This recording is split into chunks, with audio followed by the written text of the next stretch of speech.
옛날 옛적 프랑스의 푸른 들판 한가운데에는 작은 언덕이 있었다. 그 언덕 위에는 언제부턴가 작은 집이 자리 잡고 있었는데 마을 사람들 사이에서는 수세대에 걸쳐 전해 내려오는 전설의 주인공으로 유명했다. 이 집에는 마법사 피에르라는 노인이 살고 있었다. 피에르는 몇 세기를 살았다는 소문이 돌 만큼 장수했고 그의 지혜와 마법은 프랑스 전역에서 유명했다. 하지만 누구도 그를 직접 본 사람은 없었고 그가 실제로 요술을 부린다는 것을 본 사람도 없었다. 그런데 어느 날 마을에 큰 문제가 생겼다. 긴 가뭄으로 인해 강물이 말라붙고 농작물이 시들어가기 시작한 것이다. 마을 사람들은 점차 불안해졌고 이대로 가다가는 모두가 굶주리게 될지도 모른다는 두려움에 빠졌다. 마을 원로들은 피에르에게 도움을 청하기로 결정했다. 원로들이 언덕 위의 작은 집을 방문했을 때 그들은 겁에 질렸다. 언덕을 오르는 길목은 안개로 뒤덮여 있었고 신비로운 새소리와 들리지 않던 속삭임이 그들을 둘러싸기 시작했다. 결국 집 앞에 도착하자 문이 살짝 열려 있었고 그들은 조심스럽게 안으로 들어섰다. 집 안은 작은 키의 노인 피에르가 편안한 의자에 앉아있는 따뜻한 곳이었다. 그의 옆에는 커다란 미로와도 같은 책들이 즐비했고 벽에는 그가 모험을 다녀왔던 먼 나라들의 지도와 기념품들이 걸려 있었다. 피에르는 그들의 방문을 기다리고 있었다는 듯 미소를 지으며 그들에게 인사를 건넸다. 원로들은 가뭄으로 인한 마을의 어려움을 설명했고 피에르는 잠시 눈을 감고 깊이 생각에 잠겼다. 잠시 후 그는 고개를 끄덕이며 마을을 돕겠다고 이야기했다. 그러나 그는 조건을 제시했다. 마을 사람들이 처음 봤던 것처럼 현명하고 단합된 마음으로 함께 물을 저장하고 배분하는 법을 배워야 했던 것이다.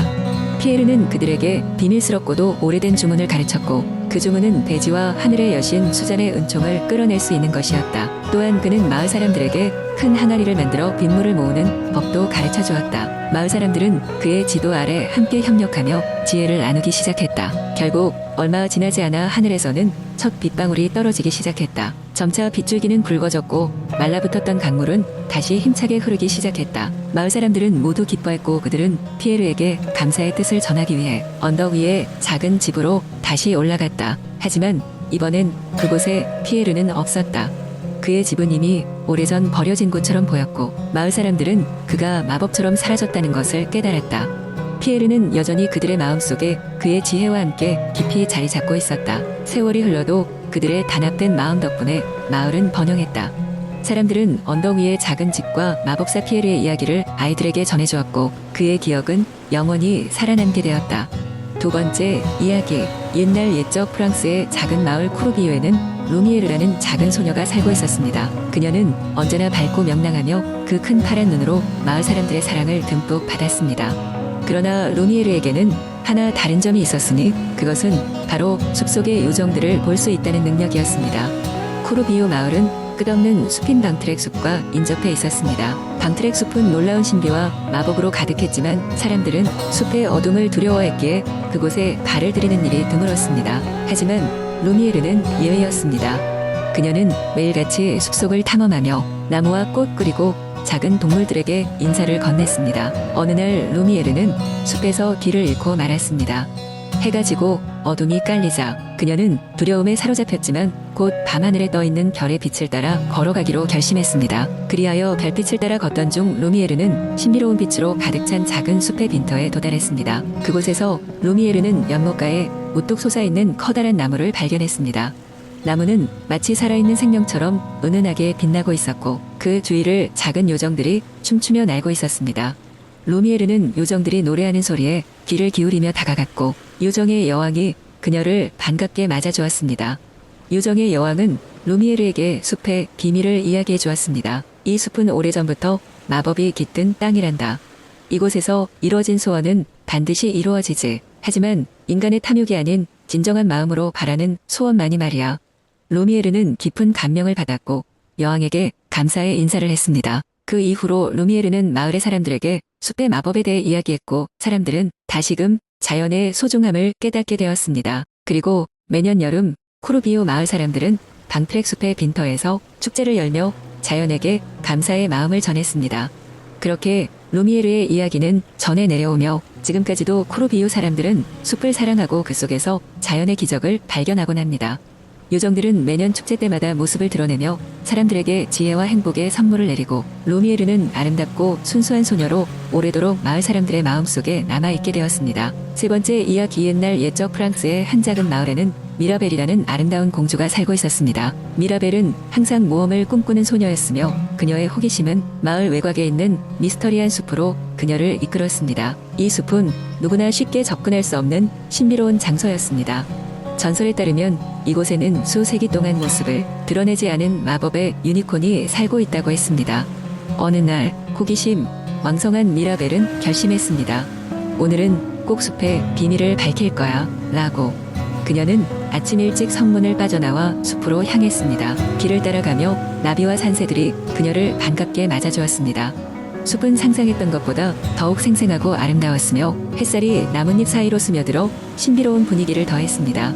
시간이 흐르자 미라벨은 숲속 깊은 곳에 들어서게 되었고 그곳에서 작은 숲속 마을을 발견했습니다.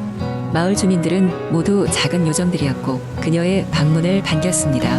요정들은 미라벨 공주에게 자신들의 마법의 유니콘, 수호자가 병에 걸려 기운을 잃었다고 설명하며 공주에게 그를 돕기 위해 필요한 용기를 부탁했습니다. 공주는 요정들의 이야기에 가슴이 뭉클해졌습니다. 그녀는 어떻게든 유니콘을 돕겠다고 약속했습니다. 요정들은 유니콘의 병을 치료할 수 있는 전설의 꽃 루미에르 플레르에 대해 알려주었습니다. 이 꽃은 거대한 산맥 너머에 있는 얼음 궁전에서만 자라나는 꽃이었습니다. 미라벨은 요정들의 안내에 따라 새로운 모험을 시작했습니다. 길은 험난했고 많은 장애물이 그녀를 기다리고 있었습니다. 그러나 그녀의 용기와 결심은 그녀를 계속해서 앞으로 나아가게 했습니다. 높은 산을 오르고 깊은 계곡을 지나 마침내 얼음 궁전에 도착한 미라벨은 궁전의 얼음 여왕과 마주하게 되었습니다. 얼음 여왕은 미라벨의 굳은 결심과 용기에 깊은 감명을 받았습니다. 그녀는 기꺼이 루미에르 플레르를 미라벨에게 주었고 그러면서 이 꽃은 오직 진정한 사랑과 용기의 증표여야만 마법의 힘을 발휘한다고 설명했습니다. 미라벨은 감사의 인사를 전하고 안전히 귀환하여 요정들에게 꽃을 나누어 주었습니다. 그들이 꽃의 힘을 통해 유니콘을 치료하자 유니콘은 예전의 활기찬 모습으로 돌아왔고 더욱더 빛을 발하게 되었습니다. 요정 마을은 기쁨과 환호로 가득 찼습니다. 모험을 마친 미라벨은 숲을 뒤로하고 성으로 돌아왔습니다. 그녀의 용감함과 친절함은 모든 이에게 비감이 되었고 그녀는 더욱 사랑받는 나라의 공주가 되었습니다. 그리고 그녀는 매년 주기적으로 숲을 찾아 요정들과 유니콘을 만나며 그들과의 우정을 계속 이어갔습니다. 이리하여 미라벨 공주의 모험은 오랜 세월 동안 전해져 내려왔고 사람들은 그녀의 이야기에서 용기와 진정한 사랑의 교훈을 배웠습니다. 네 번째, 이야기 옛날 옛적 프랑스의 작은 마을 라벤네에는 아름답고 울창한 숲이 있었습니다. 이 숲에는 수많은 신비로운 생명체들이 살고 있었지만 그 중에서도 가장 유명한 것은 하얀 사슴이었습니다. 이 하얀 사슴은 희고 빛나는 털을 가지고 있어 숲에 사는 모두가 그를 경애와 존경의 눈으로 바라보았습니다. 하얀 사슴은 단순한 동물이 아니었습니다. 그는 마법의 힘을 가지고 있었으며 숲이 건강하고 행복하게 유지될 수 있도록 도와주었습니다. 그의 발밑에서 자란 풀들은 항상 푸르고 신선했으며 그의 숨겨른 꽃들을 활짝 피우게 했습니다. 사람들은 하얀 사슴을 숲의 수호자라고 부르며 숲에 깊이 들어가게 될 때면 언제나 그에게 인사를 건넸습니다. 그런데 어느 날 마을에 사냥꾼 무리가 도착했습니다. 그들은 숲속의 희귀한 동물을 잡아 큰 돈을 벌고자 했습니다. 사냥꾼들은 하얀 사슴의 이야기를 듣고 그의 가죽을 손에 넣으면 엄청난 부를 얻을 것이라 생각했습니다. 그리하여 그들은 수일 밤낮으로 숲을 돌아다니며 하얀 사슴을 찾기 시작했습니다. 하얀 사슴은 이들을 피해 숨어 다녔지만 사냥꾼들은 매우 끈질기고 악랄했습니다. 숲의 다른 동물들은 하얀 사슴을 돕기 위해 머리를 모았습니다. 그들은 사슴이 가장 좋아하는 꽃을 늘어뜨려 사냥꾼들을 다른 길로 유인하고 나뭇잎과 덤불을 이용해 사냥꾼들의 덫을 감추었습니다. 사냥꾼들은 하얀 사슴을 잡기가 쉽지 않다고 생각하며 점점 지쳐갔습니다. 그러던 중 마을의 한 소년인 루이가 사냥꾼들의 대화를 우연히 듣게 되었습니다. 루이는 숲과 하얀 사슴을 사랑했기에 그가 위험에 처한 것을 알자마자 그를 구하기로 결심했습니다. 그는 곧장 숲으로 달려갔습니다. 루이는 숲의 동물들과 협력하여 사냥꾼들에게 함정을 파놓았습니다. 그들은 사냥꾼들이 다른 길로 빠져나가도록 유도하였고 길을 가로막은 가지로 그들을 헤매게 했습니다. 결국 사냥꾼들은 그들끼리 길을 잃고 서로 다투다가 마을로 돌아갈 수밖에 없었습니다. 하얀 사슴은 루이에게 깊은 감사를 표했습니다. 그는 루이를 자신의 신뢰받는 친구로 여겼으며 마법의 힘을 조금 나누어 주었습니다. 그 덕분에 루이는 언제든지 숲의 동물들과 대화할 수 있게 되었고 필요한 순간에 자연의 도움을 받을 수 있었습니다. 사냥꾼들이 물러간 후 라벤느 마을 사람들은 하얀 사슴과 숲의 아름다움을 지키기 위해 더욱 조심하고 배려하는 마음가짐을 갖게 되었습니다. 시간이 흘러 숲은 다시 평화로워졌고 하얀 사슴은 계속해서 숲과 마을을 지켰습니다. 그렇게 하얀 사슴과 루이 그리고 라벤느 마을은 오랫동안 행복하고 조화롭게 살았습니다. 이 이야기는 프랑스의 수많은 전설처럼 전해져 내려오며 숲과 자연을 사랑하고 보호해야 한다는 중요한 교훈을 전합니다. 숲은 단지 동물들의 집일 뿐만 아니라 우리 모두의 소중한 자원이기 때문에 말입니다.